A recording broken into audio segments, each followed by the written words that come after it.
আসসালামু আলাইকুম প্রিয় চাকরি প্রত্যাশী ভাই ও বোনেরা, আপনারা সবাই কেমন আছেন? আশা করছি আপনারা সবাই অনেক ভালো আছেন, সুস্থ আছেন।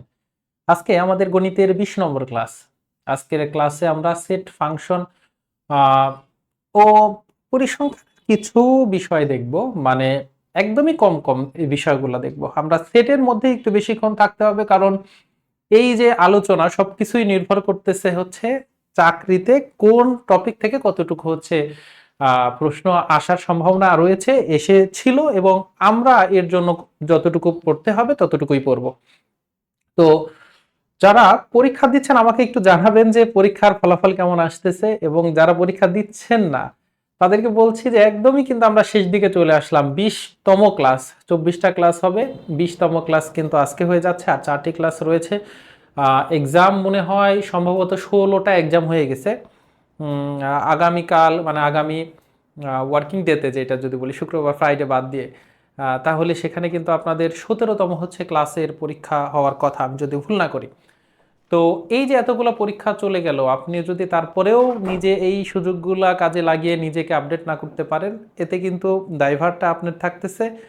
আপনি কখনো কোথাও বলতে পারবেন না যে আমি চাকরির জন্য যথেষ্ট গাইডলাইন পাই নাই, সেবা পাই নাই। এবং এটা কিন্তু সম্পূর্ণই বিনামূল্যে, আপনারা নিজেরাই জানেন যে এই সেবাটা আমাদের কোনো পেইড বেসের চাইতে কম কোনো সেবা হচ্ছে কিনা। এটা ইভ্যালুয়েশন করার দায়িত্ব আমি আপনাদের উপরেই দিলাম, নিজেরটা নিজে বলবো না। তো চলুন, আর যারা এখনো বইটি সংগ্রহ করেননি বইটা সংগ্রহ করে নেবেন, যদিও আমরা কোর্সের শেষ দিকে রয়েছে, তারপরে বইটা আপনার জন্য খুবই উপযোগী বই হবে। বিশেষ করে যারা আমার এই বইয়ে যে 1000টা হচ্ছে ম্যাথের প্রশ্ন ছিল, ওই 1000টা ম্যাথ প্রশ্ন করার পরে বিভিন্ন চাকরির পরীক্ষা উপস্থিত হয়েছেন, একটু কমেন্টে জানাবেন কাইন্ডলি, আগে জানিয়ে থাকলেও, যে এই বইটা শেষ করার পরে ম্যাথের আপনার কেমন দখল হয়েছে এবং কমন পাওয়ার রেশিওটা কেমন, এটা একটু জানাবেন। অন্যরা এখান থেকে সঠিক তথ্য জানতে পারবে এবং অনুপ্রাণিত হবে এই বিষয়টা অন্তত। আমরা যে লেখাগুলো দেখতেছি, লেখাগুলো পড়তে যাবেন না, আমি অন্যদিনও বলি লেখাগুলো পড়তে যাবেন না, আমি সব কিছুই বলে দিব। যারা পিডিএফটা যখন নেবেন তখন নোট করতে মানে সহজ হবে, এই লেখাগুলো দেখে দেখে নিজের নোট সাজাবেন, নোট পিডিএফটা প্রিন্ট করবেন না, এতে করে খুব বেশি লাভ হয় না, কারণ বইতে তো সব কিছু দেওয়াই আছে। সেট জিনিসটা কি? সেট হচ্ছে একই জাতীয় বিভিন্ন উপাত্তগুলোকে এক জায়গায় আমরা একটা শর্ত মেনে যদি আমরা রাখি, সেটাই হচ্ছে সেট। একটা শর্ত মেনে, তার মানে যেটা বাস্তব চিন্তা জগতের সুসংজ্ঞায়িত কোনো একটি শর্তের উপরে ভিত্তি করে, ওই শর্ত যে ডাটাগুলো মানতেছে সেই ডাটাগুলোকে যদি আমরা এক জায়গায় সংগ্রহ করি, তাহলে সেটাই হবে আমার সেট। সেটকে, সেটের যে উপাদানগুলো রয়েছে সেইগুলাকে সবসময় সেকেন্ড ব্র্যাকেটের মাঝে রাখতে হয়। সেটের প্রত্যেকটা উপাদান আমি সেকেন্ড ব্র্যাকেটের মাঝে কমা দ্বারা পৃথক করা হবে। যেমন আমার একটা এক্স এর ভ্যালু ধরে নেন 4 আর 5, এক্স এর দুইটা ভ্যালু আছে, একটা 4 একটা 5। তখন আমি যখন একে সেট আকারে লিখব, তখন লিখব এক্স ইকুয়াল সেকেন্ড ব্র্যাকেটের ভিতরে 4 থাকবে, কমা থাকবে, তারপরে 5 থাকবে। এটা হচ্ছে সেট হচ্ছে উপস্থাপন করার একটা নিয়ম গেল। সেটকে আমরা দুইভাবে প্রধানত আমরা উপস্থাপন করতে পারি, আরো অন্য ওয়েও রয়েছে, কিন্তু প্রধানত আমরা দুইভাবে উপস্থাপন করতে পারি। একটা তো আমি আপনাকে দেখালাম, এই যে 4 আর 5। আর একটা হচ্ছে আমাদের উপাদান রয়েছে, যেটা হচ্ছে আমরা লিখিত ভাবে আমরা লিখতে পারি, যেটা আমরা শর্ত লিখতে পারি। যেমন আমাদের একটা সেট হবে যার উপাদান একটা এক্স এর ভ্যালু 4 ও 5, এটাকে আমরা লিখিত কিভাবে লিখতে পারি? আমরা জানি 4 আর 5 এই দুইটা সংখ্যা হচ্ছে স্বাভাবিক সংখ্যা, ন্যাচারাল নাম্বার, স্বাভাবিক সংখ্যা ন্যাচারাল নাম্বার। তো আমরা কিন্তু লিখতে পারবো একটা সেট যেটাকে বলতেছে এক্স সাজ দ্যাট এক্স এর ভ্যালু এরকম হবে, এক্স বিলংস টু আর, আর দিব কি না, আর হচ্ছে রিয়েল নাম্বার, আমাদের যেহেতু ন্যাচারাল নাম্বার এন দ্বারা প্রকাশ করা হয়, স্বাভাবিক সংখ্যা, তাহলে এক্স, এই যে আমরা বলতেছি এটা হচ্ছে ইংরেজি সাজ দ্যাট, এমন ভ্যালু হবে যেটা এক্স, এই যে আমরা যে চিহ্নটা দিলাম দেখতে এরকম, এইটা হচ্ছে বিলংস টু। আমরা যেমন বলি যে this pen belongs to me, এই পেনটা কিন্তু আমার, এই পেনের যে স্বত্বাধিকারী এটা এই হচ্ছে আমি। তাহলে এই যে বিলংস টু দিয়ে আসলে বোঝায় যে এক্স এর ভ্যালুটা স্বত্বাধিকারী কে, স্বাভাবিক সংখ্যা, স্বাভাবিক সংখ্যা থেকে এক্স এর ভ্যালুটা আসছে। তো এই যে এক্স বিলংস এন, এরপরে আমরা কি দিয়ে দিতে পারি, আমরা কমা দিয়ে দিতে পারি, আমরা স্ল্যাশ দিতে পারি। তারপর আমরা বলতেছি এক্স এর এবার আমি শর্ত দিয়ে দিব যে এক্স এর ভ্যালু হবে 4-এর চাইতে বড়, 5-এর 6-এর চাইতে ছোট। তাহলে বলেন তো এইটাই হচ্ছে আমাদের কি এক্স আমরা লিখতে পারি। একটা সেট, আমরা যে সেটকে যদি এ নাম দিয়ে দেই, এ ইকুয়াল আমরা লিখতে পারি। তাহলে এ ইকুয়াল, এখানে আমরা যেহেতু এক্স দিয়েছি, এক্স সাধারণত চলক হিসেবে নেই, আমরা সেটের অন্য একটা নাম দেব। এবং আরেকটা জিনিস সেটা হচ্ছে আমরা সেটের যে নামকরণ দিব সেগুলো বড় হাতের দিয়ে দিব। যেমন সেটের নামকরণ করব বড় হাতের বি দ্বারা, ছোট হাতের বি দ্বারা কোনো সময় সেটের নামকরণ করব না, সবসময় বড় হাতের মানে হচ্ছে আলফাবেট গুলা দিয়ে সেটের নামকরণ করতে হয়। তাহলে আমরা বুঝতে পারলাম যে সেটের যে এই যে এ একটা সেট যার ভ্যালু হচ্ছে 4 আর 5, যেখানে এক্স এর ভ্যালু হচ্ছে 4 আর 5, এই সেটের উপাদান হচ্ছে আমার 2টা। তাহলে একে আমি সরাসরি সেটে উপস্থাপনও করতে পারি, আবার লিখিতভাবেও শর্ত দিয়ে দিয়ে দিতে পারি। যেমন ধরেন এখানে এ নামে একটা সেট দেওয়া আছে যেখানে বলতেছে x belongs to N, x belongs to N, এবং এই যে আমরা প্রথমে x such that x belong to NO দিয়ে দিতে পারি, আবার কিন্তু আমরা এক্স বিলংস টু এন আগে দিয়ে তারপর সাজ দ্যাট এক্সও দিয়ে দিতে পারি। এর মধ্যে একটু পার্থক্য আছে, কিন্তু ওইটা চাকরির জন্য লাগবে না, ঠিক আছে, ওই দিকে আমাদের যাওয়ার কোনো প্রয়োজন নেই। তো x belong to A belong to N, আমরা খালি দেখবো যে বিলংস টু কার, এইটা হচ্ছে আমার উপাদান, কোথা থেকে এটা আসছে। এন মানে natural number, natural number, natural number আমরা কি জানি, 1 2 3 সংখ্যা তো পড়িয়েছি, আশা করি এটা বারবার বলতে হবে না, 10 অপেক্ষা ছোট জোড় সংখ্যা। এবার এই ন্যাচারাল নাম্বারের মধ্যে থেকে আমাকে কি স্পেসিফিকেশন দিয়ে দিচ্ছে যে আমার এগুলা হবে 10-এর চাইতে ছোট শুধুমাত্র জোড়গুলা। ন্যাচারাল নাম্বার তো 1 2 3 4 5 ডট ডট, এর মধ্যে জোড়ও থাকে বিজোড়ও থাকে। তো আমার এই হচ্ছে সেটের উপাদান হবে শুধুমাত্র জোড় সংখ্যা যেগুলো 10-এর চাইতে ছোট, তার মানে 2 4 6 8। বুঝতে পারলেন কিনা? যে কোনো একটা সেট তাহলে যদি আপনাকে দেওয়া থাকে, আপনি কি সেই সেট থেকে উপাদান বের করতে পারবেন কিনা?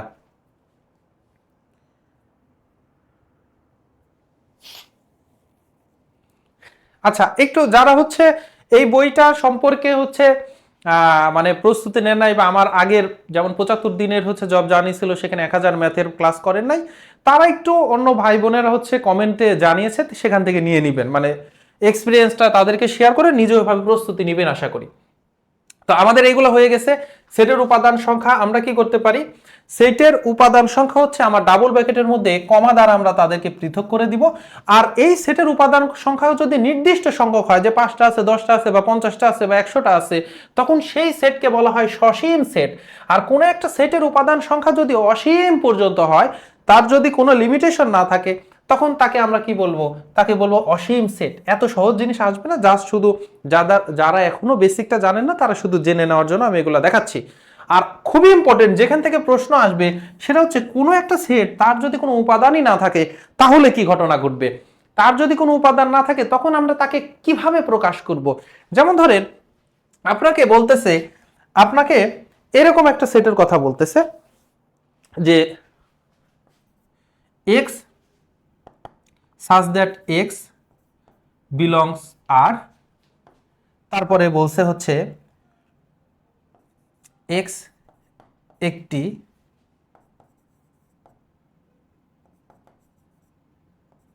মৌলিক সংখ্যা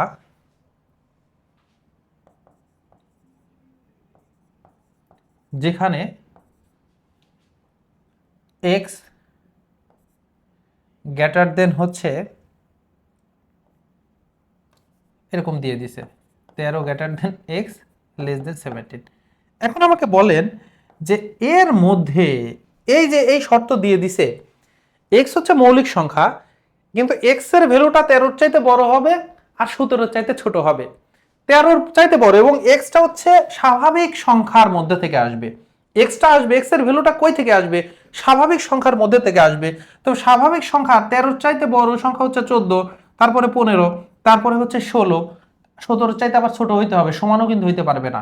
তাহলে 13-র চাইতে বড় এবং 17-র চাইতে ছোট এরকম সংখ্যাই আছে হচ্ছে আমার কয়টা, তিনটা, এবং এই তিনটাই আমরা দেখতেছি 14 হচ্ছে 2 দিয়ে ভাগ করা যায়, 7 দিয়ে ভাগ করা যায়, 15 3 দিয়ে, 5 দিয়ে ভাগ করা যায়, 16 হচ্ছে 2 দিয়ে, 4 দিয়ে, তারপরে হচ্ছে 8 দিয়ে ভাগ করা যায়, কোনোটাই মৌলিক সংখ্যা না।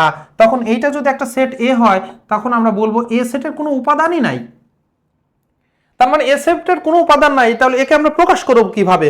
হয় আমরা সেকেন্ড ব্র্যাকেটের ভেতরে উপাদান দিতে হয়, তখন যেহেতু এর উপাদান নাই তখন আমরা ফাঁকা রাখবো, এটা ফাঁকা সেট।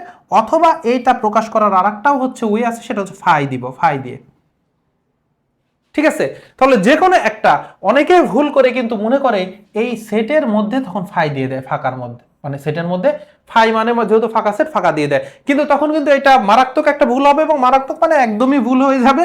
এবং এই যে এইটা দিয়ে, এই ফাই কিন্তু নিজেও একটা উপাদান, এইটা কোনো সময় ফাঁকা সেট না, কারণ এটা একটা উপাদান বিশিষ্ট সেট, যেটা হচ্ছে ফাই উপাদান বিশিষ্ট সেট। আশা করি এটা অনেকবার অনেক জায়গায় পরীক্ষাতে আসছে, তো আপনারা ফাঁকা সেট চিনতে ভুলবেন না। ফাঁকা সেট চিনার দুইটাই মাত্র ওয়ে আছে। এবারে আসেন সেটের উপসেট আমরা দেখব। ইয়েস, নাল সেট যেটা, সেটের আমরা হচ্ছে উপসেট দেখব। ধরেন একটা সেট দেওয়া আছে, এ সেট দেওয়া আছে হচ্ছে 2 4 6, এ সেটের 3টা উপাদান আছে। এই একটা বড় সেট থেকে আমি ছোট ছোট যতগুলো সেট বানাইতে পারবো, সেই সবগুলা সেট হবে বড় সেটের উপসেট। সহজ কথায়, যেমন এ সেটের আমরা উপাদান একটা বানাইতে পারি, এখান থেকে আমরা সেট বানাইতে পারি, যেমন 2 শুধু একটা উপাদান নিলাম, 4 শুধু আরেকটা উপাদান নিলাম, একটা করে উপাদান নিয়ে 2 4 6 বানাইতে পারি। আমি যদি 2টা করে উপাদান নেই তাহলে 2 আর 4 নিলাম, তারপরে হচ্ছে 2 আর 6 নিলাম, তারপরে হচ্ছে আমি নিলাম 4 আর 6, 2টা করে নিলাম। আবার 3টা করেও নিতে পারি, 3টা করে নিলে ওই সেটটাই হয়, কিন্তু আমি তো একটা সেট বানাইতে পারতেছি। এবং আমরা জানি যে কোনোটাই যদি না নেই তাহলে একটা ফাঁকা। তাহলে ফাঁকা set, null set itself is a subset. ফাঁকা সেট কিন্তু সকল সেটেরই একটা কিন্তু উপসেট, এটা নিজেও একটা উপসেট, কারণ যে কোনো সেট থেকে সব উপাদান বের করে দিলে ফাঁকা থাকতেছে।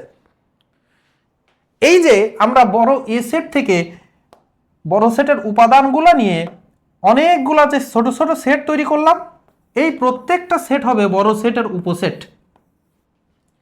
এবং এই উপসেটে একটা সেট আছে যেটা বড় সেটের যত কয়টা উপাদান সেই কয়টা উপাদান দিয়েই নিছি, আর বাকি যে আমাদের 7টা, 1টা 2টা 3টা 4টা 5টা 6টা 7টা, এই 7টাতে কিন্তু সবসময় বড় সেটের চাইতে কম উপাদান আছে। এজন্য যদি আমার একটা সেট থেকে আমি সবগুলো উপসেট বানাই, উপসেটের মধ্যে থেকে এই সবগুলা হচ্ছে উপাদান নিয়ে যে উপসেটটা বানাইছে ওইগুলা বাদ দিয়ে যেটাতে কম কম আছে, এই উপসেটগুলাকে বলা হয় প্রকৃত উপসেট।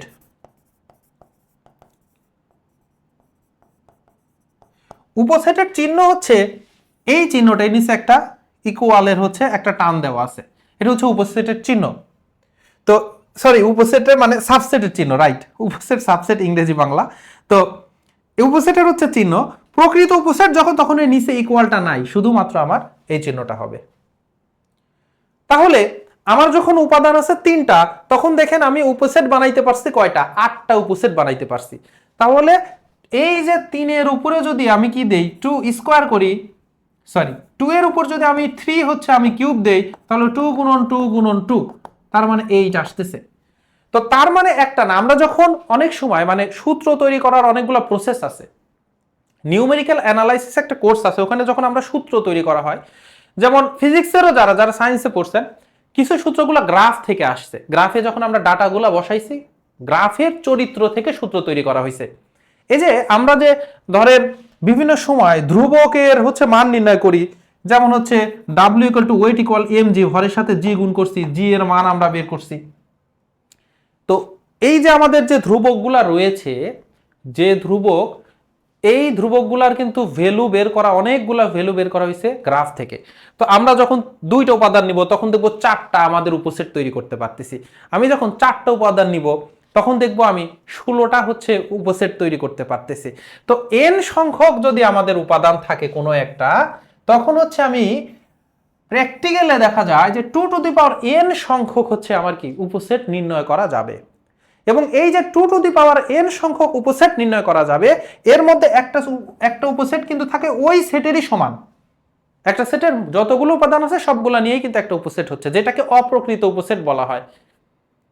তো ওই একটা অপ্রকৃত উপসেট যদি আমি বাদ দিয়ে দেই 2n-1 মানে থেকে যদি 1টা বিয়োগ করে দেই, তখন আমার এটা হয় প্রকৃত উপসেট বা প্রপার হচ্ছে সাবসেট। অনেক বেশি এমসিকিউতে যেটা আসে সেটা হচ্ছে একটা সেটের উপাদান যদি আমার n হয়, একটা সেটের উপাদান যদি n হয়, তাহলে ওই সেটের উপসেট সংখ্যা কত? তাহলে 2 টু দি পাওয়ার n। একটা সেটের উপাদান যদি n হয়, তাহলে ওই সেটের প্রকৃত হচ্ছে আমার উপসেট কত? 2 টু দি পাওয়ার n-1। এই যে দুইটা প্রশ্ন, এই দুইটা প্রশ্নের চাইতে বেশি আসে হচ্ছে শক্তি সেট থেকে, বা ইংরেজিতে যেটা বলা হয় পাওয়ার সেট। এই যে উপসেট, যে 8টা উপসেট হয়েছে, এই উপসেট গুলা নিয়ে যদি আমি একটা নতুন সেট বানাই, তাহলে যে সেট পাওয়া যাবে সেইটাকে বলা হয় পাওয়ার সেট। আমি এগুলো একটু মুছে দিচ্ছি, আমি পাওয়ার সেটটা কিভাবে, এই যে উপসেট কয়টা 8টা হয়েছে, এই উপসেট গুলাকে একটা উপাদান ধরে, যেমন 2, 4, তারপরে হচ্ছে 6, 2, 4, 2, 6, 4, 6, তারপরে হচ্ছে এরপরে অপ্রকৃত উপসেটটা 2, 4, 6, তারপর 5। দেখেন তো এই যে উপসেট গুলাকে এক একটা উপাদান হিসেবে আমরা ধরছি। এখন কিভাবে বুঝলাম যে এগুলো উপাদান? কারণ আমরা জানি যে সেকেন্ড ব্র্যাকেটের ভেতরে কমা দ্বারা পৃথক করা যে উপাদানগুলো থাকে, বা কমা দ্বারা পৃথক করা যে আইডেন্টিটিগুলো থাকে, সেইগুলো এক একটা হচ্ছে সেটের উপাদান। তাহলে এই যে সাবসেটগুলো যদি একটা বড় কোনো একটা সেটের উপাদান হিসেবে কাজ করে, সবগুলা সাবসেট, তখন সেটাকে বলা হবে শক্তি সেট। কার শক্তি সেট? এই যে মেন যে সেটটা ছিল এ এর শক্তি সেট। এইটা হচ্ছে প্রকাশ করার ওয়ে হচ্ছে P of A, power of A. প্রশ্ন আসে কোনটা? প্রশ্ন আসে হচ্ছে একটা সেটের উপাদান যদি n হয়, তাহলে ওই সেটের শক্তি সেটের উপাদান কয়টা হবে? এখন আমরা জানি একটা সেটের উপাদান যদি n হয়, তাহলে ওই সেটের উপসেট সংখ্যা হয় 2 টু দি পাওয়ার n। তাহলে আমি সবগুলো উপসেট নিয়ে যখন একটা সেট বানাচ্ছি, সেইটাকে বলা হচ্ছে পাওয়ার সেট। তাহলে পাওয়ার সেটের উপাদান কয়টা হচ্ছে? এই 2 টু দি পাওয়ার nই তো আমার হচ্ছে পাওয়ার সেটের উপাদান সংখ্যা।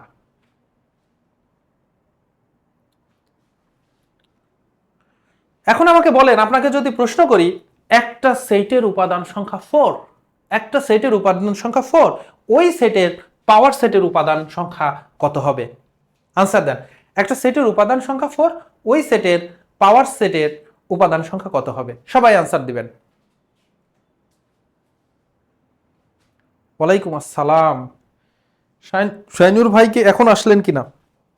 যারা ক্লাসটি করতেছেন এ পর্যন্ত যদি ভালো লেগে থাকে, একটু সবার উদ্দেশ্যে শেয়ার করে দেন, কারণ এটা একটু প্রচার হওয়া উচিত যে আমরা যেটা নিচ্ছি এইটা মানে আর কোনো প্ল্যাটফর্ম এভাবে নেয় কিনা আমার জানা নাই, তবে এইটা বাংলাদেশের অনেক যে পরীক্ষার্থীর যে উপকার হবে এইটা আমরা নিশ্চিতভাবে জানি, কিন্তু তারা না জানলে উপকৃত হইতে পারবে কিভাবে, এই জন্যই আপনাদেরকে বলি আপনারা একটু শেয়ার করে দিবেন। ইয়েস, 16 হবে, আনসার হবে 16। এবারে আসেন পূরক সেট, বা ইংরেজিতে এটা কমপ্লিমেন্ট অফ আ সেট, একটা সেটের পূরক সেট বা বাদ সেটও বলা হয়। ঠিক আছে, এই যে পূরক সেট মানে কি? একটা মাদার সেট থেকে কোনো একটা সেটকে বিয়োগ করে দেওয়া, বাদ দিয়ে দেওয়া। যেমন ধরেন মাদার সেট কাকে বলবো?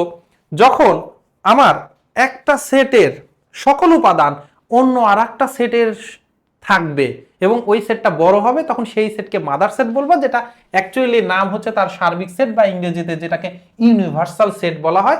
এই সেটকে স্বাভাবিকভাবে ইউ দ্বারা প্রকাশ করা হয়। যেমন এই যে এখানে ইউ একটা সেট আছে, দেখেন 1 2 3 4 5 6, এর 6টা তার উপাদান। এখানে একটা সেট যার উপাদান 2 4 6। এখন আপনি খেয়াল করে দেখতে পাচ্ছেন ইউ সেটের মধ্যে 2 আছে, 4 আছে, 6 আছে। তখন আমরা বলতে পারবো এই যে এই সেটটা, ইউ সেটটা হচ্ছে এ সেটের সার্বিক সেট বা ইউনিভার্সাল সেট। তখন আমরা যদি বলি এ সেটের পূরক সেট বের করব, তখন পূরক সেট মানে হবে এ সেট মানে হবে এই যে ইউনিভার্সাল যে সেট আছে, ইউনিভার্সাল সে থেকে এ কে বিয়োগ করে দেওয়া, বা এই বিয়োগটা আপনি এইভাবে বাদ দিয়েও লিখতে পারেন আপনার যেভাবে ইচ্ছা। তো বিয়োগ করে দেওয়া কি, তখন ইউনিভার্সাল সেট থেকে এই যে সেটের পূরক বের করতে বলছে, পূরক আপনি এ সেটের পূরক বের করতে বলছে, এর উপরে একটা ড্যাশ দিয়েও পূরক আপনি প্রকাশ করতে পারেন, অথবা এর উপরে যেহেতু কমপ্লিমেন্ট সি দিয়েও আপনি এটাকে প্রকাশ করতে পারেন আপনার ইচ্ছা। তাহলে এ কমপ্লিমেন্ট এই ড্যাশ দেন আর এ সি দেন, যেটাই দেন না কেন, এইটার ভ্যালু হবে যে সার্বিক বা মাদার যে সেটটা আছে এখান থেকে এ যে উপাদানগুলো রয়েছে ওকে বাদ দিয়ে দেওয়া, মাইনাস করে দেওয়া। তার মানে ইউ সেট থেকে আমি এ সেটকে বাদ দিয়ে দেই, তার মানে 2 বাদ দিয়ে দিব, এপারে 4 বাদ দিয়ে দিব, এপারে 6 বাদ দিব, তাহলে ইউ সেটের মধ্যে থাকলো কে কে, 1 3 5। এটাই হচ্ছে আমার কমপ্লিমেন্ট অফ আ সেট।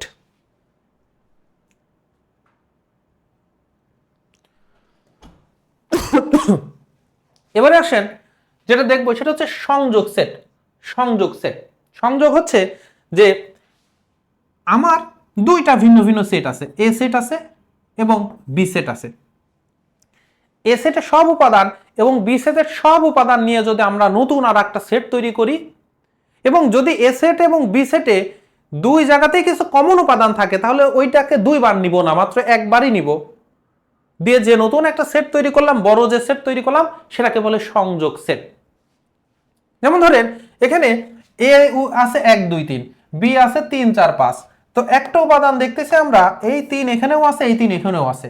তো আমরা যখন সংযোগ করব, এই সংযোগের চিহ্ন হচ্ছে ইউ, এটাকে পূর্ণ রূপ যেটাকে ইউনিয়ন, ইউনিয়ন মানে সংযোগ, বলে না ইউনিটি, একত্রিত হওয়া। এই ইউনিয়ন বি হবে আমার এই উপাদানের যে এ সেটের যে উপাদানগুলো আছে সবগুলা নিয়ে নিব আগে যে কোনো, এরপরে বি সেটের যে উপাদানগুলো সবগুলা নিব, কিন্তু দেখব বি সেটের যে উপাদানগুলো এ সেটে আছে ওইগুলো তো একবার নিছি, আর নেওয়ার দরকার নেই, যেমন 3 একবার নিছি আর নিব না, 4 আর 5 ছিল না, নিয়ে নিলাম। খুবই সহজ ব্যাপার, এটাকে ইউনিয়ন বলা হয়, বা হচ্ছে আমার বাংলাতে এটাকে কিন্তু অথবা, এ অথবা বি, এটা মাথায় রাখবেন। সেট যেটার ইংরেজি হচ্ছে ইন্টারসেকশন, ইন্টারসেক্ট পয়েন্ট মানে মিলিত বিন্দু। তাহলে দুইটা সেট হোক, আবার তিনটা সেট হোক, বা একাধিক সেট হোক, আমরা যদি বলি এই সেটগুলার ইন্টারসেকশন করব, তার মানে এই সেটগুলার যে উপাদানগুলো আছে কমন উপাদানটা নিয়ে যে নতুন সেট তৈরি হবে সেটাই হচ্ছে ইন্টারসেকশন অফ আ সেট। এবং ইউনিয়নটা হচ্ছে এই ইউ, আর ইউকে উল্টা দিক করে দিলে হচ্ছে আমার ইন্টারসেকশন চিহ্নটা দেওয়া হয়। এই যে এটা হচ্ছে আমার ইন্টারসেকশন চিহ্ন বলা হয়। তো এই যে এ সেটের মধ্যে 3 ছিল, বি সেটের মধ্যেও 3 ছিল, তখন এ ইন্টারসেক্ট বি, এটা হবে শুধুমাত্র 3, যেটা কমন বিন্দু আছে সেটা। আর যদি কোনো সময় কোনো কমন বিন্দু না থাকে তাহলে তো আমরা জানি তখন হবে ফাঁকা সেট, অথবা এইভাবে লিখবো, না হলে ফাই দিয়ে লিখবো। এবার চলেন, যদি ইয়েস এই অঙ্কগুলা করলেই যথেষ্ট হবে, এই অঙ্কগুলা করলেই যথেষ্ট হবে। এবার এই যে আমি তো বুঝালাম, এখন আপনারা আনসার দিবেন, খুবই পটাপট আনসার দিবেন সবাই। হালিমা আক্তার আপু বলতেছে যে একটা সময় অনেক পারতাম কিন্তু এখন ভুলে গেছিলাম, আজ আবার সব মনে পড়ছে। হ্যাঁ, এই যে ভালো করে শেখার একটাই হচ্ছে মানে কি বলবো সুবিধা বলবেন, সেটা হচ্ছে যে আপনি একবার দেখলেই সব মনে পড়ে যাবে।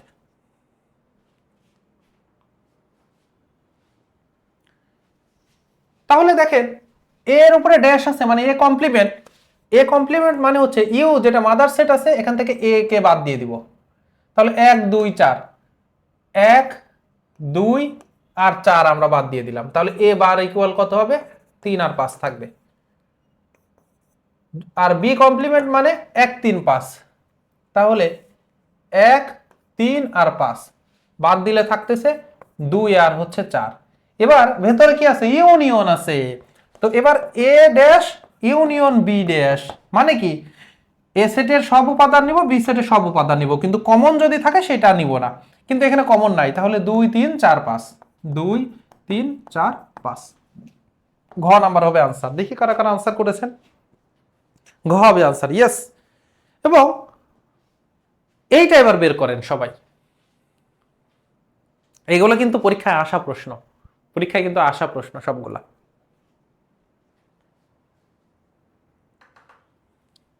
দেখেন কি আছে, বলতেছে এক্স বিলংস টু এন। এই যে এন এর বাম পাশে একটা টান আছে, এটাতে ঘাবড়াবেন না, ঠিক আছে, এটা ন্যাচারাল স্বাভাবিক সংখ্যাই বোঝাবে।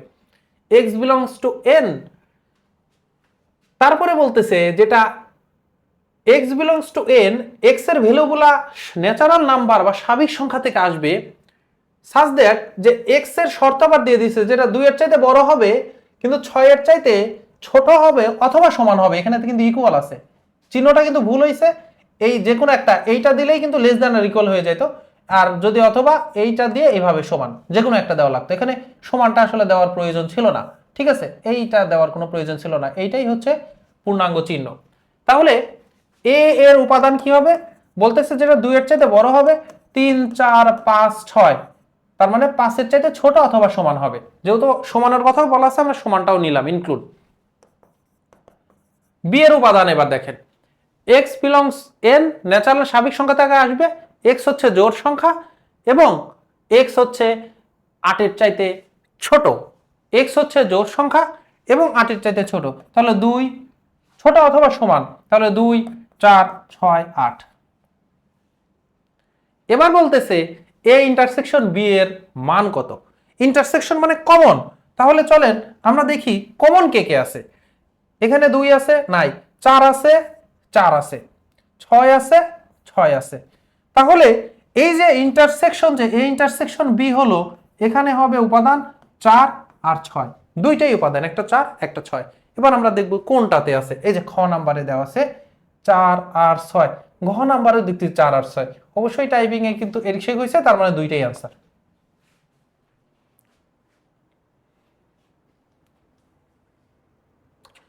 বুঝতে পারছেন কিনা? এগুলোর ব্র্যাকেটই ঠিক নাই, এগুলো যদি সঠিকও থাকতো, যেমন এখানে ব্র্যাকেট যদি থাকতো ফার্স্ট ব্র্যাকেট, এখানে আসলে ব্র্যাকেটটা চেঞ্জ হবে। এখানে আসলে 4 আর 6 ফার্স্ট ব্র্যাকেট ছিল, ফার্স্ট ব্র্যাকেট দিয়ে কিন্তু সেটের উপাদান বোঝায় না, সেটের উপাদান বোঝায় হচ্ছে সেকেন্ড ব্র্যাকেট দিয়ে, এটা কিন্তু খুব ভালো করে মাথায় রাখবেন। এবং ফার্স্ট ব্র্যাকেট দিয়েও সেটকে আমরা প্রকাশ করতে পারি। বলবেন কিভাবে? তখন সীমা দিয়ে প্রকাশ করা হয়, কিন্তু এই যে তখন সীমা দিয়ে বোঝানো হয়, যেমন আমরা যদি বলি এক্স ইকুয়াল, যেমন বলতেছি এক্স বিলংস আর, আর না দিলাম এন দিলাম, এবং x such that x equal দিয়ে দিছি হচ্ছে 4,9। এইখানে এক্স এর এই সেট, এটা যদি সেটে প্রকাশ করি তাহলে হবে 5 6 7 8, তার মানে 4 এর চাইতে বড় হবে 9 এর চাইতে ছোট, কি স্বাভাবিক সংখ্যাগুলা, তাহলে 4 এর চাইতে বড় 9 এর চাইতে ছোট জিনিসটা কি 5 6 7 8। এখন এখান থেকে এভাবে এর পূর্বে আসতে দেখা যায় না, এই জন্য এখানে এই ব্র্যাকেটগুলোর উপরে ওইভাবে নজর দিচ্ছি না। এবারে আসেন আমরা সেটের যে উপাদানগুলা নিয়ে, ইন্টারসেকশন ইউনিয়ন, এগুলা নিয়ে কোনো সমস্যা হবে না। এতটুকু ক্লাস যদি আপনারা নোট করে থাকেন, যদি বুঝে থাকেন, যদি এখনো না বুঝেন তাহলে আমাকে একটু জানাবেন, আর যদি বুঝে থাকেন তাহলে কোনো সমস্যা নাই। এখন আসেন যে এই যে আমাদের ভেন চিত্র দিয়ে যে সমস্যাগুলো সমাধান করা যায় সেইগুলো আমরা দেখি। এইগুলা সূত্র দিয়ে ছোটবেলায় আমরা করতাম, সূত্র ছাড়াও কিন্তু খুব ভালোভাবে এগুলা সমাধান করা যায়, সূত্র ছাড়াই খুব ভালোভাবে এগুলা কিন্তু সমাধান করা যায়। তো কিভাবে সমাধান করা যাবে জিনিসটা বুঝতে হবে, এগুলা হচ্ছে আমাদের মানে বাস্তবিক প্রবলেম, মানে এগুলোর সাথে আমরা খুবই ঘনিষ্ঠ। আপনি সবচেয়ে মানে যদি করতেই চান ভেন চিত্র আঁকাইতে পারেন। ভেন চিত্র মানে এই যে এরকম ভাবে গোল গোল দিয়ে হচ্ছে আমরা চিত্র আঁকাইতে পারি। কি বলতেছে প্রশ্নের আগে বুঝতে হবে। কোন পরীক্ষায় পরীক্ষার্থীর 70% গণিত 50% বাংলায় পাশ করেছে, তাহলে আমরা এই গোলটাকে ধরে নিলাম এইটা বাংলা, প্রথমটা গণিত, তাহলে এইটা বলে দিলাম এই গোলটা হচ্ছে ম্যাথের, আর এইটা হচ্ছে বাংলার, এই পুরাটা হচ্ছে ম্যাথের রিজিয়ন। এগুলো আমি মুছে দিচ্ছি, দেখছেন?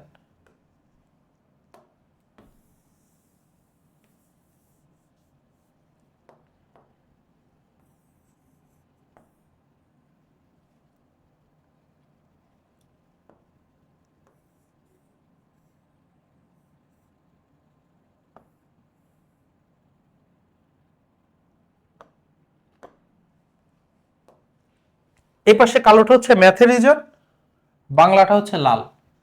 ম্যাথে পাশ করছে দেখা যাচ্ছে 70%। তার মানে আমরা যদি মোট স্টুডেন্ট ধরে নেই মোট 100 জন, তাহলে কিন্তু আমরা এখানে সরাসরি লিখতে পারি যে 70% ইকুয়াল 70 হবে। 50% হচ্ছে কি বলছে, বাংলায় পাশ করছে, তাহলে আমরা বলে দিতে পারি এই 50 জন হচ্ছে, যেহেতু মোট 100 ধরে নিছে, তার মানে 100% ইকুয়াল 100, তাহলে 50% ইকুয়াল 50।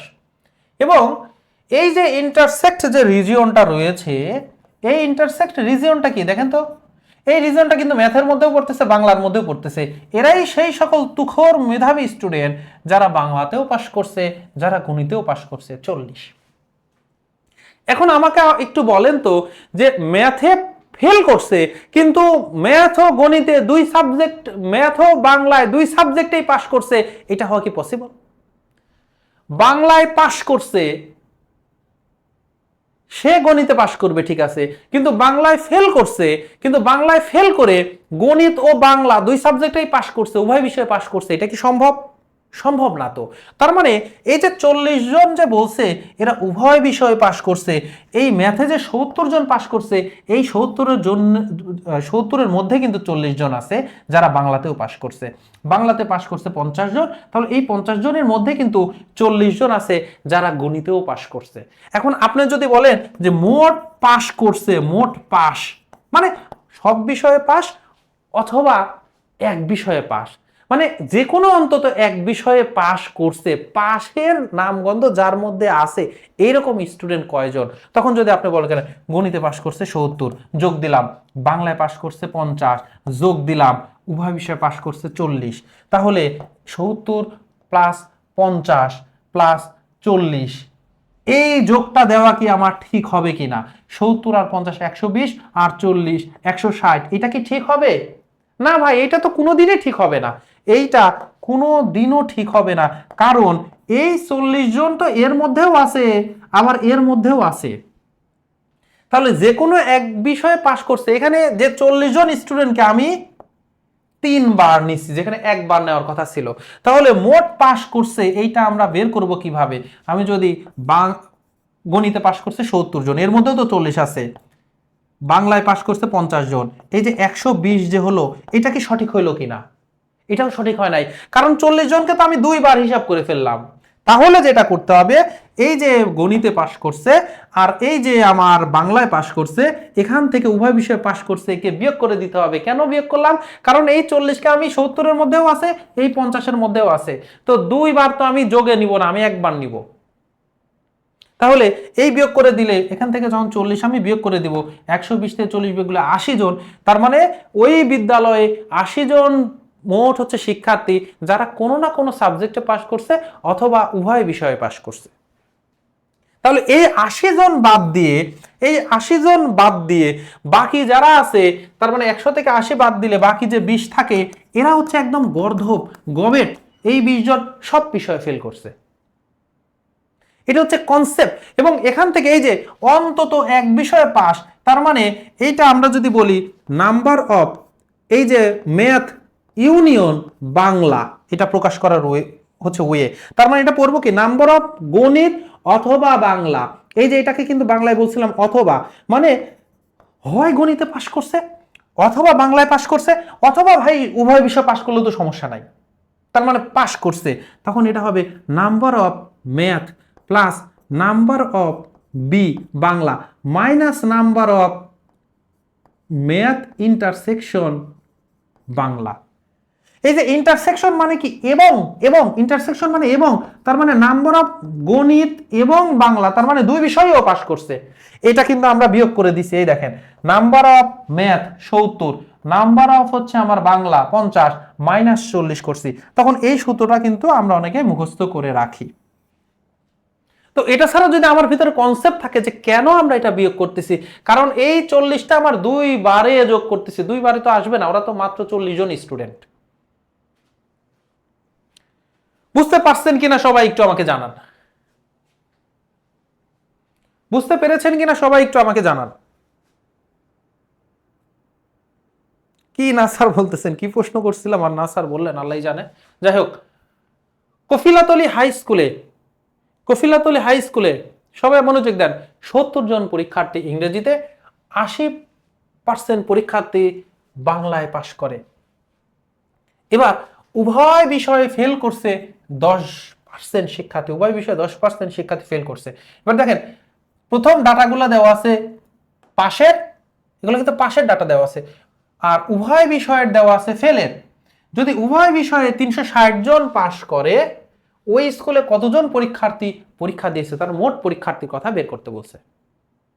আমার প্রথম কাজ হবে, আগের ম্যাথটাই যেরকম গণিতে পাশ করছে, বাংলায় পাশ করছে, উভয় বিষয়ে পাশ দেওয়া আছে, তার মানে একই রকম ডাটাতে কনভার্ট করতে হবে। কিন্তু এখানে দেওয়া আছে গণিতে পাশ করছে, তারপরে হচ্ছে ইংরেজিতে পাশ করছে, ইংরেজি এবং বাংলা, ইংরেজি বাংলা পাশের কথা এখানে বলা আছে, আর এখানে বলছে উভয় বিষয়ে ফেল।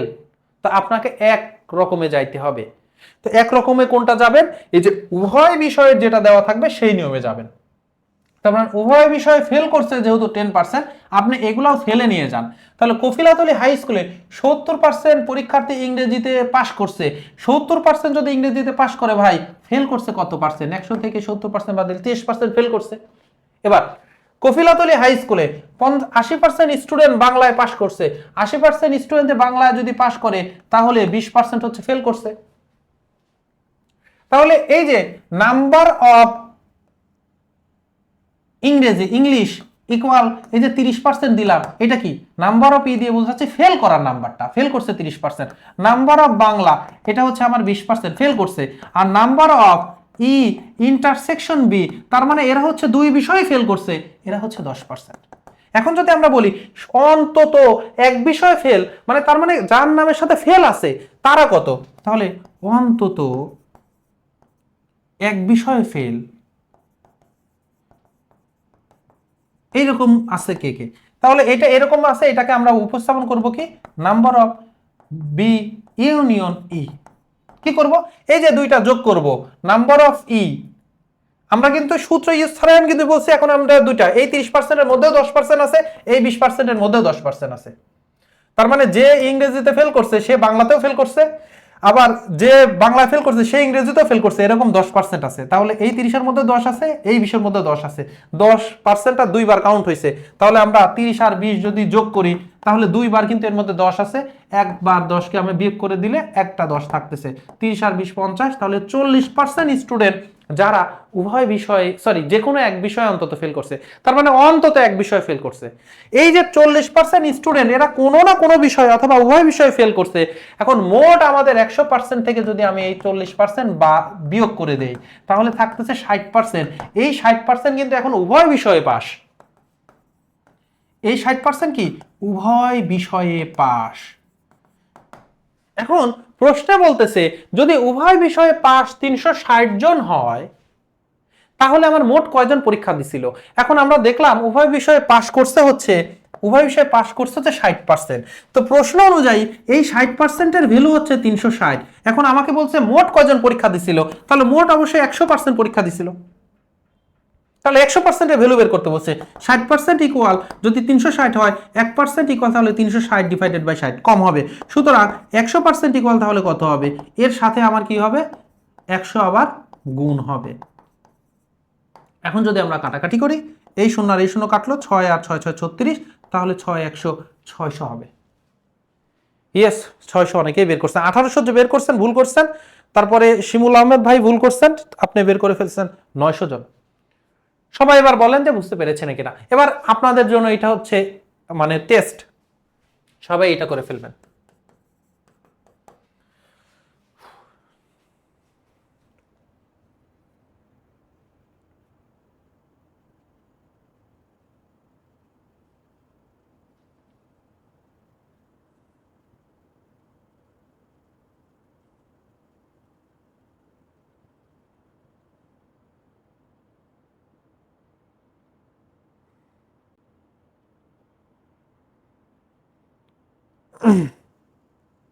সবাই আনসার করবেন।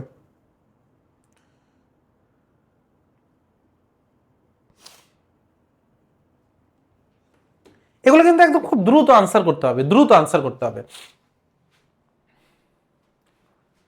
কি কোনো পরীক্ষায় 200 জনের মধ্যে 70% বাংলায়, এবং খেয়াল করবেন আমি প্রশ্ন কিন্তু ওরকমই বাছাই করছি যেগুলো দিয়ে আপনি ফুলটা কভার হবে।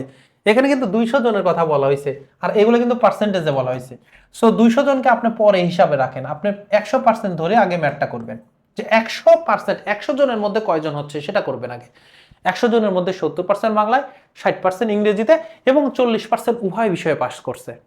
এখন বলছে উভয় বিষয়ে ফেল করছে কতজন, তাহলে অন্তত এক বিষয় যারা পাস করছে তারাও তো পাশের মধ্যে আসবে, উভয় বিষয়ে তারা ফেল করে নাই, তাহলে অন্তত এক বিষয়ে পাস করছে, অন্তত দূর সরেও দেখছেন, অন্তত এক বিষয়ে পাস। এই যে বাংলায় পাস করছে 70, ইংরেজিতে পাস করছে 60, আর উভয় বিষয়ে যে 40%, এ তো 70-এর মধ্যে আছে 60-এর মধ্যে আছে, তাহলে 40টা দিলাম বিয়োগ করে, তাহলে এবার ঠিকঠাক আছে। তাহলে 40 আর 60, 130 থেকে 40 বিয়োগ করলে 90, তাহলে অন্তত এক বিষয় পাস করছে 90 জন। তাহলে এই যে 90 জন বাদে 100 থেকে যে 90 বিয়োগ করলে যে 10 জন আছে ওরা গর্ধপ, এরা একদম গবেট, এরা পাস করতে পারে নাই, সব বিষয়ে ফেল। তাহলে 100 জনে যদি 10 জন সব বিষয়ে ফেল হয়, মোট স্টুডেন্ট এবার আসবো 100 জনে যদি 10 জন হয়, 200 জনে 20 জন হবে। বলেন তো কে বুঝতে পারেন নাই? ইয়েস, সবুজ মিয়া সরকার ভাই, আপনার কিন্তু ভুল হয়েছে। 100 জনে 10, আপনি যদি 100 জনের হিসাবটা বলেন ঠিক আছে, কিন্তু প্রশ্নে কিন্তু 200 আছে, আপনার আনসার হবে 20 জন। এবার আসেন সেট থেকে, এই শেষ, যা যা করাইছে এর মধ্যে থেকেই হবে, এর মধ্যে থেকে আপনি সবকিছু পারবেন, সেটের সবকিছু হচ্ছে ক্লোজ। এবার পরিসংখ্যানের যে ব্যাপারটা আসে, পরিসংখ্যান ছোটবেলায় 9, 10, তারপরে ইন্টারমিডিয়েট যার করছেন অনেক অনেক পরিসংখ্যান করছেন। তারপর শ্রেণী সংখ্যা থেকে আপনারা মনে করেন শ্রেণী ব্যবধান থেকে পরিমিতি হচ্ছে আপনারা ব্যবধান বের করছেন, তারপর গড় টর, তারপরে হচ্ছে বিভেদাঙ্ক ভেদাঙ্ক সবকিছু বের করছেন, এত কিছু লাগে না। এখানে যেটা আসে অনেক সময় প্রচুরক, প্রচুরক একদম সহজ দেয়। প্রচুরক তাকে বলা হয়, প্রচুরক কাকে বলা হয়, যেটা প্রচুর বার আসছে, সবচাইতে বেশি বার আসছে যেটা, সেটাকে বলা হয় প্রচুরক। লিখে রাখেন সবচাইতে বেশি যেটা আসে, ধরেন একটা ডাটা দেওয়া আছে 3, 5, 7, 7, 9, 13 দিয়ে বলছে এখানে প্রচুরককে, আমরা দেখেই বুঝতে পারছি 7 আছে 2 বার, তাহলে প্রচুর বার আসছে একমাত্র 7, তাহলে 7 হবে প্রচুরক। এরকম আনসার আসে।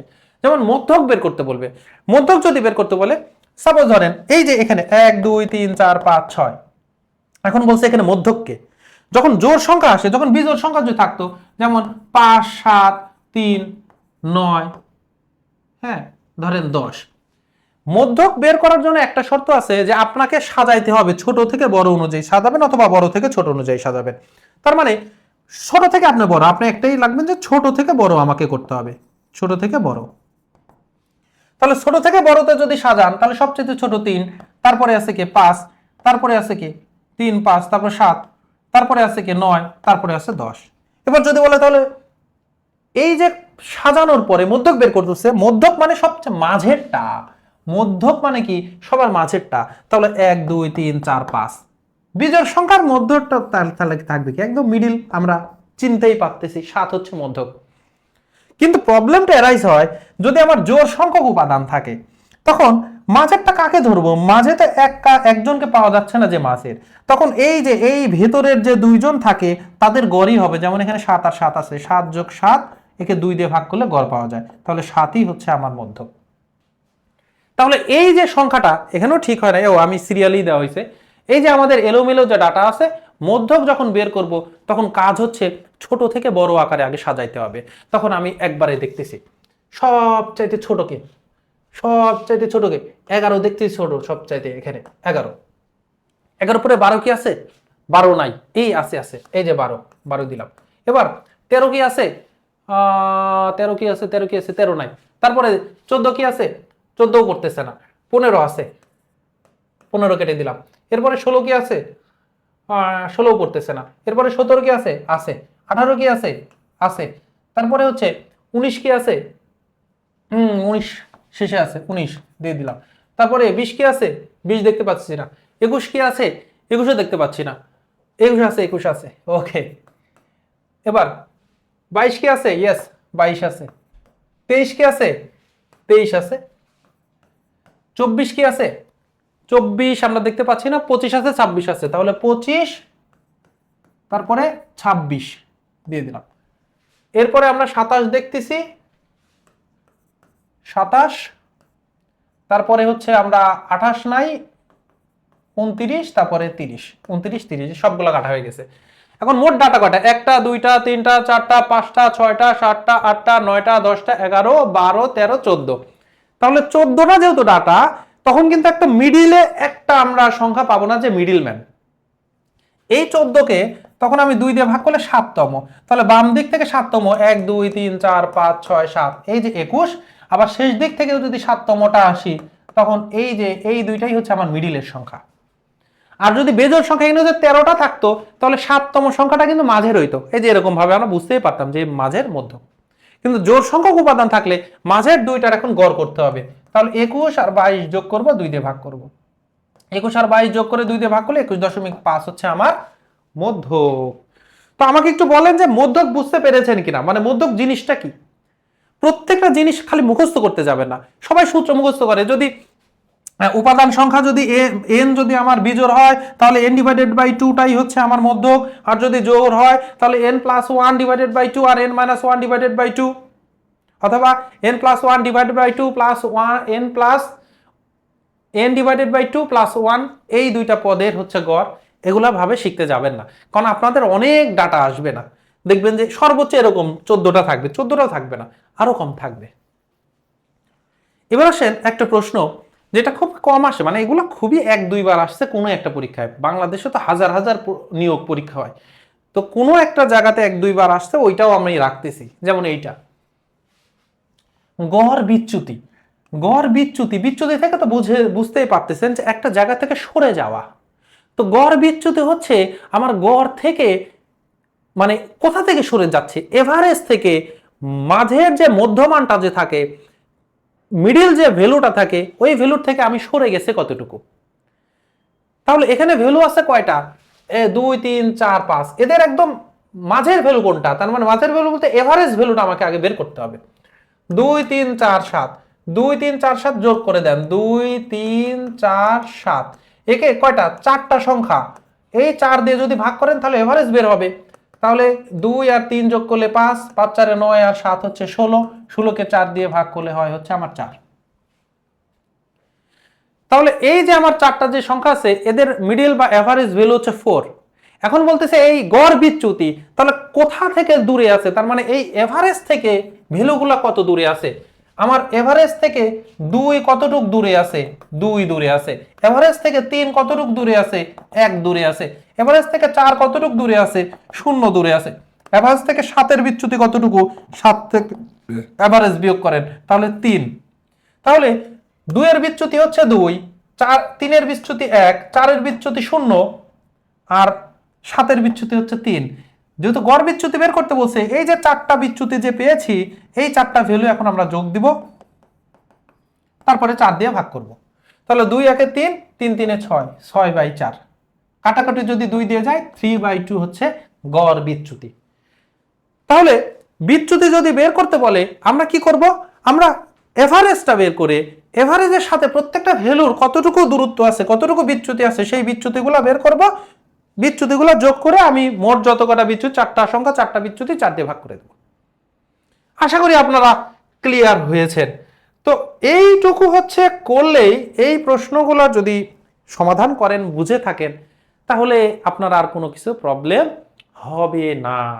এখন আমাকে বলেন যে ক্লাসটি পুরোটা বুঝতে পেরেছেন কিনা, এবং ক্লাস ভালো লেগেছে কিনা। যারা শেয়ার করেননি, লাস্টে হলেও শেয়ার করতে পারেন, কারণ এতে করে অনেকের কাছে যাবে, তারা আবার দেখে আয়োজনটা সম্পর্কে বুঝতে পারবে।